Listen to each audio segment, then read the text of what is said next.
हे college students, आज हम BEGA 182 के फर्स्ट ब्लॉक का थर्ड यूनिट कवर करेंगे जिसका टाइटल है verbal and non verbal communication. तो गाइस, हमने इसके फर्स्ट पार्ट का जो लेक्चर उसमें कवर किया था कि वर्बल कम्युनिकेशन क्या है एंड उसके कैसे मोड का हम यूज़ करते हैं डिफरेंट कम्युनिकेशन प्लेसेस में, जैसे कि oral mode and written mode. And आज हम नॉन वर्बल कम्युनिकेशन देखेंगे। तो गाइस, जितने भी कम्युनिकेशन किए जाते हैं, जितने भी मैसेज कन्वे किए जाते हैं, ज़रूरी नहीं है कि वो वर्बल कम्युनिकेशन हो, ज़रूरी नहीं है कि सब में वर्ड्स वो कैप सेंटेंसेस का यूज़ किया जाए। बहुत सारे जो मैसेजेस है, बहुत सारे जो कम्युनिकेशन है, वो एक स्माइल, एक फ्रॉन, एक साइलेंस के थ्रू भी कन्वे किया जाता है, बॉडी पोस्चर के थ्रू भी दिखाया जाता है। जो नॉन वर्बल कम्युनिकेशन होता है उसमें कोई भी वर्ड्स की ज़रूरत नहीं पड़ती, वो आपके बॉडी पोस्चर से, साइलेंस से, साइन से, सिंबल से, आई कॉन्टैक्ट से, फेशियल एक्सप्रेशन से एंड डिफरेंट बॉडी पोस्चर से कन्वे कर दिया जाता है मैसेज को। Albert Mehrabian, a professor of psychology, estimate that 55% of the impact of a message is through the non verbal mode. जो अल्बर्ट मेहराबियन है, एक प्रोफेसर साइकोलॉजी के, उन्होंने एस्टिमेट किया था कि जो 55% इम्पैक्ट है कोई भी मैसेज का, वो नॉन वर्बली किया जाता है। इवन अगर आप कोई चीज़ किसी सामने वाले को बोल रहे हो तो जो उस पर असर पड़ेगा उस मैसेज का, वो जो मैसेज समझेगा 55% वो मैसेज नॉन वर्बल मोड से ही समझ जाएगा। आपके बॉडी टोन से, आप जो टोन यूज़ कर रहे हो बात करने में, कम्युनिकेशन करने में, आपका जो फेशियल एक्सप्रेशन है, उन सारे चीज़ों से वो 55% मैसेज ऐसे ही समझ जाएगा। बचा वो 45% मैसेज वो आपके वर्बली कम्युनिकेशन से समझेगा, जो वर्ड्स यूज़ कर रहे हो, जो आप सेंटेंसेस यूज़ कर रहे हो। ओके, तो science, symbols, sounds, eye contact, facial expression, body posture, gesture, physical appearance, ये सारे नॉन वर्बल कम्युनिकेशन कंस्टिट्यूट करते हैं। इवन साइलेंस भी, साइलेंस भी एक नॉन वर्बल कम्युनिकेशन के अंडर आता है। पुराने ज़माने में जब कम्युनिकेशन मीडिया उतनी डेवलप नहीं थी तो ड्रम्स का यूज़ किया जाता था, फायर्स का यूज़ किया जाता था कम्युनिकेशन करने के लिए। एक बार ड्रम बजाने का मतलब कुछ और होता था, 2 बार ड्रम बजाने का मतलब कुछ और होता था। मुझे अभी भी याद है, जब मैं पीटी करता था अपने पुराने स्कूल टाइम में, तो वहाँ पे जो पीटी टीचर थे वो ड्रम का यूज़ करते थे, ड्रम बजाते थे एंड हम अपने हाथ के बॉडी पोस्चर्स करते थे, फिर ड्रम बजाते थे, हम बॉडी पोस्चर्स चेंज करते थे, फिर ड्रम बजाते थे, हम बॉडी पोस्चर्स चेंज करते थे। तो इस तरीके से जो पीटी की जाती थी वो ड्रम के कम्युनिकेशन के कार्य की जाती थी। तो जब पुराने टाइम में जब कम्युनिकेशन उतना डेवलप नहीं था, कम्युनिकेशन मीडिया उतनी डेवलप नहीं थी, तो लोग ड्रम्स का, फायर्स का यूज़ करते थे कम्युनिकेशन के लिए। बट आज के डेट में कम्युनिकेशन मीडिया इतनी ज़्यादा डेवलप है कि लोग डिफरेंट चीज़ों का यूज़ करते हैं कम्युनिकेशन के लिए। इवन एक साइन, छोटा सा साइन, सिंबल, इसका भी, ठीक है।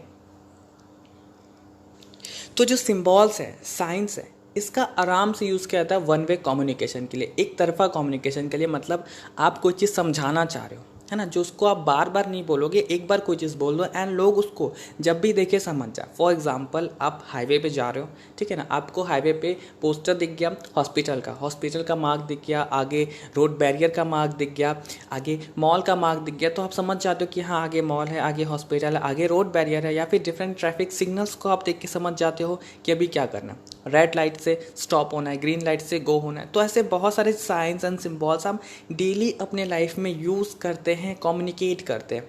ओके,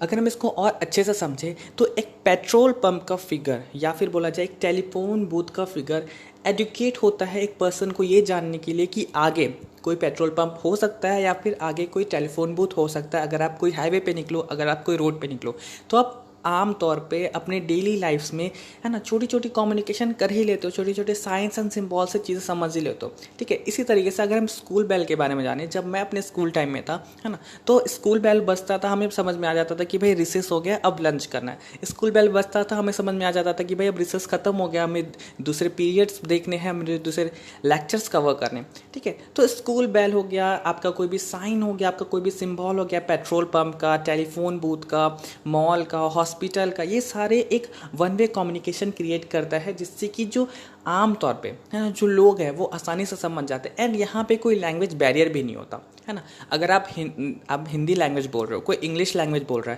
है ना, तो कोई मतलब नहीं है अगर आप कोई पोस्टर को देख के समझ रहा है कि क्या कम्युनिकेशन किया जा रहा है ना। बहुत सारे सिंबल्स का यूज़ किया जाता है, जैसे कि exit symbol, stairs symbol, toilet symbol, restroom symbol. अगर आप कहीं भी जा रहे हो तो even railway stations, airports and different places. Okay, यहाँ पे कुछ सिंबल्स दिए गए जिसको हम आमतौर पे डेली लाइफ में देखते हैं, ठीक है। इसमें से देखो, ये वाले सिंबल, ये टैक्सी डिनोट करे। अगर ये सिंबल आपको कहीं दिखे तो आपको समझ जा जाएगा कि आगे जा करके या फिर आसपास में आपको टैक्सीज मिल सकती है। टेलीफोन बूथ का, इसका मतलब आप के आसपास में टेलीफोन बूथ अवेलेबल है, रेस्ट रूम का, आप कहीं नई जगह गए हो, अगर आपको ये सिंबल दिख रहा है तो आपको समझ में आ जाएगा कि आगे रेस्ट रूम हो सकता है, फिर कोई होटल आपको मिल सकता है। तो ऐसे बहुत सारे सिम्बॉल्स हैं जो कि हम आम तौर पे डेली लाइफ में देखते हैं, समझते हैं एंड कम्युनिकेट करते हैं उससे। ओके ना, तो अब जो कम्युनिकेशन है वो सिर्फ सिंबल और साइन से नहीं, जेस्चर से भी होता है। डिफरेंट बॉडी पार्ट से, डिफरेंट बॉडी जेस्चर से लोग कम्युनिकेट करते हैं। अगर आप क्रिकेट के शौकीन होगे तो आप क्रिकेट में देखते हो कि एम्पायर डिफरेंट बॉडी जेस्चर्स करता है, अपने हाथ उठाता है, अपने हाथ गिराता है, अपने हाथ डिफरेंट डायरेक्शन में मूव करता है, एंड उससे लोगों को पता चलता है, जो आम जनता है, ठीक है ना, वहाँ पे पता चलता है कि भाई 6 हुआ है, 4 हुआ है, या फिर वो जो बैट्समैन है वो आउट हो गया है, वो बैट्समैन वाइड बॉल डाला है, तो इससे समझ में आ जाता है। तो जो एम्पायर है वो सिर्फ क्या कर रहा है, वो सिर्फ अपने हाथ का इशारा कर रहा है, वो सिर्फ अपने हाथ हिला रहा है, एंड लोग समझ जाते हैं कि क्या वो कम्युनिकेट करने की कोशिश कर रहा है। इसी तरीके से अगर एक फुटबॉल रेफरी है ना, एक प्लेयर को कोई भी कलर कार्ड देता है तो उसे समझ में आ जाता है कि वो किस डेंजर जोन में है, उसने कितना फॉल किया है, वो आगे कितने गेम के बाद एलिमिनेट हो जाएगा। तो इस तरीके से बहुत सारे कम्युनिकेशन आपके बॉडी जेस्चर्स से किए जाते हैं। ओके, तो ये बहुत इंपॉर्टेंट है आपको ये समझना कि कौन सा कम्युनिकेशन हम कौन सी जगह पे यूज़ करेंगे जिससे हमारा कम्युनिकेशन बहुत इफेक्टिव होगा। अगर हम एक बिजनेस कम्युनिकेशन को देखें तो नॉन वर्बल मोड वहाँ पे बहुत अच्छे से यूज़ किया जाता है, जैसे कि visual, audio visual aids. Audio visual aids मतलब जो आमतौर पे, अगर इसको अच्छे से समझाऊँ तो टीवी एड्स, आप टीवी देखते होगे, आपको दिन भर में बहुत सारे एड्स मिल जाते होंगे, माजा के, स्लाइस के एंड डिफरेंट प्रोडक्ट्स के। तो ये सारे आप ऑडियो विजुअल कम्युनिकेशन में कन्वर्ट करोगे। उस कंपनी ने एक बार उस ऐड को बना लिया कम्युनिकेशन करने के लिए, एंड वो ऐड बार बार आता है, आप उस ऐड को बार बार देखते हो, समझते हो, चीज़ों को जानते हो। ओके, तो कंपनी इस तरीके का कम्युनिकेशन करती है एक लार्ज सोसाइटी में, एक लार्ज कम्युनिटी में एडवर्टाइजमेंट करने के लिए। अगर आप देखिए तो सर्टन सिग्नल्स, बहुत सारे ऐसे सिग्नल्स हैं जो कि कम्युनिकेशन करते हैं, जैसे कि आपका ट्रैफिक लाइट्स हो गया, है ना, रोड सिग्नल्स हो गया, सेफ्टी सिग्नल्स हो गया, रोड पे जाते हो कहीं पे दिया गया है ना, कहीं पे ऐसा सिग्नल्स होता है कि जो ट्रक है उसकी स्पीड लिमिट 30 एंड कार की स्पीड लिमिट 40। इसका मतलब आपको समझ जाना चाहिए कि आगे जो सोसाइटी है, जो एरिया है वो थोड़ी सी वास्ट है एंड वहाँ पे थोड़ा ट्रैफिक मिल सकता है, तो हमें गाड़ी को स्लो कर लेना चाहिए। तो ऐसे बहुत सारे सिग्नल्स हम एवरीडे लाइफ में देखते हैं, समझते हैं। अगर आप इलेक्शन सिंबल को देख लो, कोई भी अनपढ़ गवार या फिर इलिटरेट आदमी अगर वोट देने जा रहा है, ठीक है, वहाँ पे उसको नाम पढ़ने नहीं आ रहा, लेकिन वो उस सिंबल को देख ले, है ना, कमल छाप देख ले या पंजा छाप देख ले, तो वो समझ जाता है कि भाई हमें किसे वोट देना, ये कांग्रेस है, ये बीजेपी है। तो ये जो सिग्नल्स है, ये जो सिंबल्स है, ये एक लैंग्वेज बैरियर को, जो लैंग्वेज बैरियर होता है उसको हटाता है, उसको कम करता है एंड लोगों को ईजिली कम्युनिकेट करवाता है। ओके, बहुत बार ऐसा होता है कि हमें कम्युनिकेशन करने के लिए वर्बल कम्युनिकेशन का यूज़ करना पड़ता है, वर्ड्स का यूज़ करना पड़ता है, लेकिन अगर हम इंस्टेड ऑफ वर्बल कम्युनिकेशन बहुत जगह पे नॉन वर्बल कम्युनिकेशन यूज़ करें तो वो कम्युनिकेशन हमारा बहुत ज़्यादा इफेक्टिव हो सकता है। ये जो वर्बल कम्युनिकेशन है, ये जो नॉन वर्बल कम्युनिकेशन है, ये एक दूसरे को बहुत अच्छे से सपोर्ट करता है, एंड जिस तरीके से ये सपोर्ट करता है एक दूसरे को, उस तरीके से जो कम्युनिकेशन है वो बहुत इफेक्टिव होती है और ज़्यादा सपोर्टिव होती है। Studies suggest that about 45% of our communication is supplemented through the non verbal mode. Studies ये कहती है कि 45% ऑफ हमारा कम्युनिकेशन, मतलब हमारा जो कम्युनिकेशन है करीबन 45% कम्युनिकेशन हम नॉन वर्बल मोड से करते हैं। नाउ देखते हैं कुछ एडवांटेजेस नॉन वर्बल कम्युनिकेशन के।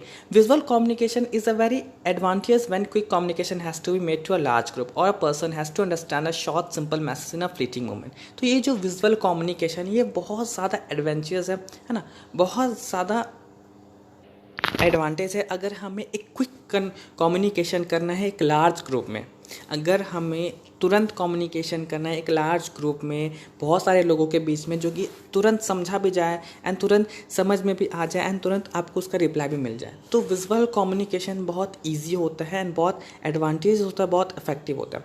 साइंस को देखिए तो जो साइन है, सिग्नल है, ये एक इफेक्टिव रोल प्ले करता है नॉन वर्बल कम्युनिकेशन में। कोई भी साइन को देख करके लोग समझ जाते हैं कि उस साइन का क्या मतलब है। आप रोड पे जा रहे हो, ट्रैफिक सिग्नल आ गई, रेड साइन को देख करके आप समझ जाते हो कि आपको स्टॉप करना है अपने व्हीकल को, आपको टर्न ऑफ करना है अपने व्हीकल को। ग्रीन साइन मिलने के बाद आपको समझ में आ जाता है कि आपको अपने व्हीकल को आगे बढ़ाना है, आपको भाई यहाँ से भाई चलना है, ठीक है। तो ये सारे जो सिग्नल्स है, बहुत जगह पे अगर आप स्टेशन जाते हो, रेलवे स्टेशन जाते हो, तो वहाँ पे आपने कभी देखा होगा जो स्टेशन मास्टर है या फिर जो रेलवे गार्ड है वो ग्रीन फ्लैग देता है, रेड फ्लैग देता है, ताकि जो ट्रेन ड्राइवर है उसको समझ में आए कि आगे का रास्ता खाली है या फिर नहीं है। ग्रीन फ्लैग मतलब भाई तुम आगे निकल सकते हो, आगे का रास्ता बिल्कुल क्लियर है। रेड फ्लैग मतलब भाई आगे डेंजर है, यहीं पे रुक जाओ थोड़ी देर। तो इस तरीके से बहुत सारे जो साइन है, जो सिम्बॉल्स हैं, वो बहुत ही इफेक्टिव रोल प्ले करती है। अगर आप सिम्बॉल्स के देखें तो सिम्बॉल्स कुछ ऐसे होते हैं जो कि यूनिवर्सली सबके द्वारा अंडरस्टैंड किए जाते हैं। फॉर एग्जांपल एक हार्ट का सिम्बॉल, ठीक है। अगर हम एक हार्ट का सिम्बॉल देखें तो लोग कोई भी रीजन के हो, कोई भी कंट्री के हो, कोई भी कल्चर के हो, समझ जाते कि भाई इसका मतलब लव होता है, ये लव सिग्निफाई करता है, ठीक है। अगर हम सिंबल देखें डव का, डव एक बर्ड होती है ना, उसके माउथ में अगर कोई छोटी सी ट्विंग है या फिर कोई छोटा सा पौधा है, हम अगर उसको देखें तो हमें समझ में आ जाता है कि ये सिम्बोलाइज कर रहा है शांति को, पीस को, है ना। तो कुछ ऐसे सिम्बॉल्स होते हैं जो कि यूनिवर्सली सबके द्वारा अंडरस्टैंड हो जाते हैं। ये जो सिम्बॉल्स होते हैं ये बहुत पॉपुलर किए जाते हैं एंड बहुत सारे कल्चर्स में इसका मैसेज अप्रॉक्स सेम होता है, ठीक है। अगर हम देखें तो इंडिया में अगर कहीं भी अशोक चक्र का सिंबल है जिसमें 24 पिलर्स होते हैं, 24 कांटे होते हैं उस चक्र में, एंड वहाँ पे 3 लॉयंस होते हैं, तो हम समझ जाते हैं कि ये जो भी सेक्टर है या फिर ये चीज़ इंडियन गवर्नमेंट से रिलेटेड है ना। अगर और भी बहुत सारी चीज़ें देखें तो हम सिम्बॉल्स को देखते ही समझ जाते कि क्या कहाँ पे क्या रिलेशन बना रहा है। अगर हम चीज़ें जानें तो जो प्राइवेट कंपनीज होती है वो भी बहुत सारे सिम्बॉल्स बनाती है। आज अगर लोग कोई भी ऐसा सिम्बॉल देख लेता है BMW का, तो वो समझ जाता है भाई ये BMW कार है, ओके। तो जो सिम्बॉल्स है इसीलिए बनाया जाता है, लोगोस इसीलिए बनाया जाता है ताकि लोग आसानी से उस चीज़ को समझ जाए एंड ईजिली अंडरस्टैंड हो जाए। बच्चे है ना लिखना भी नहीं जानते, फिर भी सिंबल देख के समझ जाते हैं। अगर छोटे बच्चों को कैडबरी बहुत पसंद है ना, वो लिखना भी नहीं जानते, लेकिन कैडबरी का रैपर देख करके समझ जाते हैं कि हाँ वो चॉकलेट की है ना। तो जो सिम्बॉल्स है ये वाइडली यूज़ होता है बहुत सारे लोगों के द्वारा एंड इसके बहुत एडवांटेजेस हैं। अगर हम graphs, charts and flow charts के बारे में देखें तो ये भी एक इफेक्टिव मीन्स है कम्युनिकेशन के लिए। अगर आप किसी कंपनी में है, किसी बिजनेस मीटिंग में है, या फिर आप सिमिलरली कोई बुक पढ़ रहे हो, तो आप बहुत बार ऐसे ग्राफ्स देखते होगे, चार्ट्स देखते होगे, फ्लो चार्ट्स देखते होगे, जिससे आपको चीज़ें समझ में आती होगी।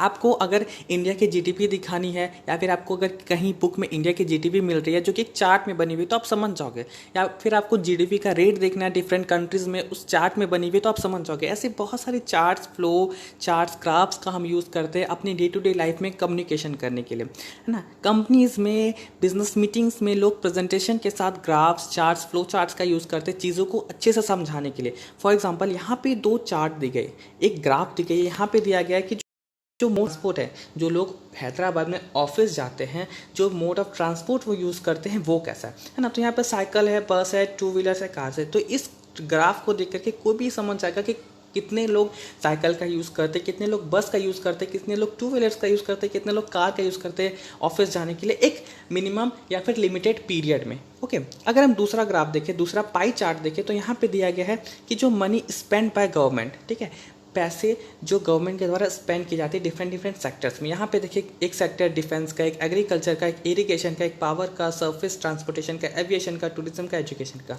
तो इतने सारे सेक्टर से इसमें मनी स्पेंड की जा रही है एंड एक पाई चार्ट के दौरान दिखाया गया कि कहाँ पे सबसे ज़्यादा मनी स्पेंड की जा रही है। तो ये जो ब्लू सेक्टर है यहाँ पे सबसे ज़्यादा मनी स्पेंड की जा रही है, ठीक है। पर्पल सेक्टर में सबसे कम मनी स्पेंड की जा रही है, मतलब एग्रीकल्चर। तो ऐसे बहुत सारे जो चार्ट्स हैं, जो फ्लो चार्ट्स है, ग्राफ है, हम उसका डे टू डे लाइफ में यूज़ करते हैं कम्युनिकेशन ईजी बनाने में। तो गाइज़ यहाँ पे सेकंड पार्ट का एक्सप्लेनेशन खत्म होता है। अगर आपको वीडियो का एक्सप्लेनेशन अच्छा लगा तो प्लीज़ मेरे चैनल को लाइक करें, शेयर करें, सब्सक्राइब करें and if you have any queries regarding this video please get in touch with me in the comment section. Thank you guys.